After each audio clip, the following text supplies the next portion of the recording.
Manipur diary എന്ന സിനിമയുടെ സംവിധായകൻ മോശമായി പെരുമാറി, സമൂഹ മാധ്യമങ്ങളിലൂടെ അപകീർത്തിപ്പെടുത്തി തുടങ്ങിയ പരാതികളിലെ കേസിൽ കോടതിയിൽ രഹസ്യമൊഴി നൽകി കുംഭമേള വൈറൽ താരമായ പെൺകുട്ടി.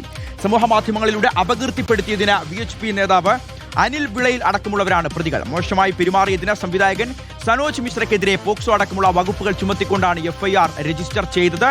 തനിക്കെതിരായ പരാതിയെല്ലാം വ്യാജമെന്നും രാഷ്ട്രീയ നേട്ടത്തിനായി തന്നെ ഉപയോഗിക്കുന്നുവെന്നും പെൺകുട്ടി മാധ്യമങ്ങളോട് പ്രതികരിച്ചു.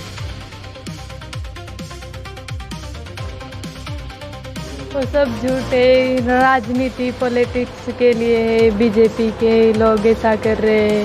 अनिल विलाई, प्रताप दुबई, नागराज, मेरी फिल्म के डायरेक्टर सनोज मिश्रा, वो लोग ऐसे झूठ बोल रहे कि मेरा एज कम है। सरकार देखो अंधी नहीं होती है, कानून अंधा नहीं होता है। उनने सब कुछ चेक किया, आधार कार्ड, उनने ही मेरे पति के खिलाफ अपहरण केस भी करवाया है. ഇപ്പോൾ പുതുതായി കൊണ്ടുവന്നിരിക്കുന്ന ബർത്ത് സർട്ടിഫിക്കറ്റ് എന്ന് പറയുന്നത് ഫാബ്രിക്കേറ്റഡ് ആണ്. അതായത് ആ കുട്ടിയുടെ ബ്രദറിൻ്റെ ഹോസ്പിറ്റലിൽ ജനിച്ച റെക്കോർഡിനകത്ത് തിരുത്തൽ വരുത്തിക്കൊണ്ടാണ്. ഈ പറയുന്ന പൊളിറ്റിക്കൽ ഇൻവോൾവ്മെൻറ്റ് മാത്രമാണ് ഇതിനകത്ത് വന്നിരിക്കുന്ന ലക്ഷ്യം. അല്ലാതെ ഇവരുടെ ഡേറ്റ് ഓഫ് ബർത്ത് മാറിയെന്നോ അല്ലെങ്കിൽ ഇവർക്ക് 18 വയസ്സായെന്നുള്ളതല്ല. കൃത്യമായി കാര്യങ്ങൾ രേഖാമൂലം അവതരിപ്പിച്ചതിന് ശേഷവും ഒറിജിനൽ രേഖ അതല്ല എന്ന് പറഞ്ഞ് ഫാബ്രിക്കേറ്റ് ചെയ്ത് പ്രായപൂർത്തിയായ കുട്ടിയെ പ്രായപൂർത്തിയായിട്ടില്ല എന്ന് വരുത്തി തീർക്കുന്നതിനുള്ള ശ്രമം, അതിൻ്റെ ഭാഗമായി നടക്കുന്നത് മാത്രമാണിത്.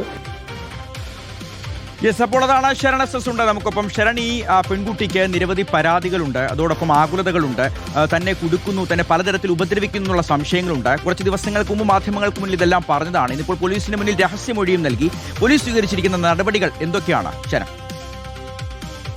ഷിഹാസ്, നേരത്തെ എറണാകുളം പ്രസ് ക്ലബ്ബിൽ വെച്ച് നടത്തിയ വാർത്താ സമ്മേളനത്തിലാണ് കുംഭമേളയിലെ വൈറൽ താരമായ പെൺകുട്ടിയെ സംബന്ധിച്ചുള്ള വെളിപ്പെടുത്തൽ നടത്തുന്നത്. അന്ന് പ്രധാനമായും പെൺകുട്ടി വെളിപ്പെടുത്തിയത് സനോജ് മിശ്ര സംവിധായകനായ സിനിമയുടെ സെറ്റിൽ വെച്ച് തനിക്ക് ദുരനുഭവം ഉണ്ടായി, തന്നോട് സനോജ് മിശ്ര മോശമായി പെരുമാറിയെന്നുള്ളതാണ്. അതിന് പിന്നാലെയാണ് ഇപ്പോൾ നിയമ നടപടികളിലേക്ക് കടന്നിരിക്കുന്നത്. ഇന്നലെയാണ് പെൺകുട്ടി സെൻട്രൽ പോലീസിന് പരാതി നൽകിയത്. അതിന് തൊട്ടു പിന്നാലെ പോക്സോ കേസാണ് രജിസ്റ്റർ ചെയ്തിരിക്കുന്നത്. അതിന് കാരണം പെൺകുട്ടിക്ക് പ്രായപൂർത്തിയാകാത്ത സമയത്താണ് ഈ കൃത്യം നടന്നിരിക്കുന്നതെന്നുള്ളതാണ്. എന്തായാലും പോക്സോ കേസ് രജിസ്റ്റർ ചെയ്യുന്നതിന് പിന്നാലെ ഈ പെൺകുട്ടിയുടെ രഹസ്യമൊഴിയും രേഖപ്പെടുത്തിയിട്ടുണ്ട്. ഇന്ന് വൈകിട്ട് എറണാകുളം ജില്ലാ കോടതിയിൽ വെച്ചാണ് രഹസ്യമൊഴി രേഖപ്പെടുത്തിയിരിക്കുന്നത്.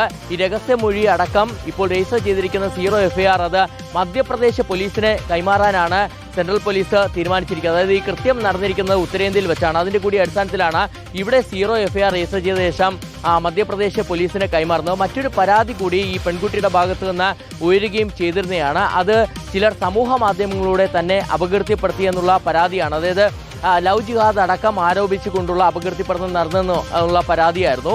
അതിൽ VHP നേതാവായ അനിൽ വിളയിൽ അടക്കമുള്ളവരെ പ്രതി ചേർത്തും പോലീസ് കേസെടുത്തിട്ടുണ്ട്. അതായത് ഈ 0 FIRന്റെ ഭാഗമായിട്ട് തന്നെയാണ് ഇവരെയും പ്രതി ചേർത്തിരിക്കുന്നത്. നേരത്തെ മധ്യപ്രദേശ് പോലീസ് ഈ പെൺകുട്ടിയുടെ ഭർത്താവിനെതിരെ എടുത്ത കേസ് വലിയ വിവാദമായിരുന്നതാണ്. അതായത് പ്രായപൂർത്തിയാകാത്ത പെൺകുട്ടിയെ തട്ടിക്കൊണ്ടുപോയി വിവാഹം കഴിച്ചു എന്നുള്ളതായിരുന്നു കേസ്. ആ കേസിൽ ഈ പെൺകുട്ടിയുടെ മൊഴിയെടുക്കാനായിട്ട് മധ്യപ്രദേശ് പോലീസ് കേരളത്തിലേക്ക് എത്തിയിരുന്നതാണ്. പക്ഷേ പെൺകുട്ടിയെ കണ്ടെത്താൻ കഴിയാത്ത സാഹചര്യത്തിൽ അവർ മടങ്ങിപ്പോവുകയായിരുന്നു. അതിന് പിന്നാലെയാണ് ഇപ്പോൾ പെൺകുട്ടി നൽകിയ പരാതിയിൽ സനോജ് മിശ്ര, സംവിധായകനായ സനോജ് മിശ്രയ്ക്കെതിരെ കേസെടുത്തിരിക്കുന്നത്. ശരി ശരൺ, പക്ഷേ മധ്യപ്രദേശ് പോലീസ് ഇവരെ വിടാൻ ഉദ്ദേശിക്കുന്നില്ല എന്നാണ് മനസ്സിലാക്കുന്നത്. ഇവർ സംശയിക്കുന്നത് ഈ രണ്ടുപേരും, ഈ ഒരു പെൺകുട്ടിയും അതോടൊപ്പം ഈ ഭർത്താവും, അവർ കേരളത്തിലേക്ക് വന്നത് കേരളം ഒരു സുരക്ഷിത ഇടമായി കണ്ടുകൊണ്ടാണ്. കേരളം അവരെ ചേർത്ത് പിടിച്ചു, അവർക്ക് വിവാഹം നടത്തി കൊടുത്തു. നമ്മളെല്ലാവരും വലിയ സന്തോഷത്തോടു കൂടി അവർക്ക് ആശീർവാദം നൽകി, അതൊരു വലിയ ആഘോഷമാക്കി മാറ്റുകയും ചെയ്തു. പക്ഷേ പിന്നീട് കാണുന്നത് ഇതൊരു ഒരു ലവ് ജിഹാദാക്കി മാറ്റുന്നതിന് വേണ്ടിയുള്ള ശ്രമങ്ങൾ മധ്യപ്രദേശ് പോലീസ് തന്നെ മുന്നിൽ നിന്നുകൊണ്ട് പ്രത്യേക രാഷ്ട്രീയ ലക്ഷ്യത്തോടു കൂടി തെറ്റായിട്ടുള്ള കൃത്രിമമായ രേഖകൾ ചമച്ചുകൊണ്ട്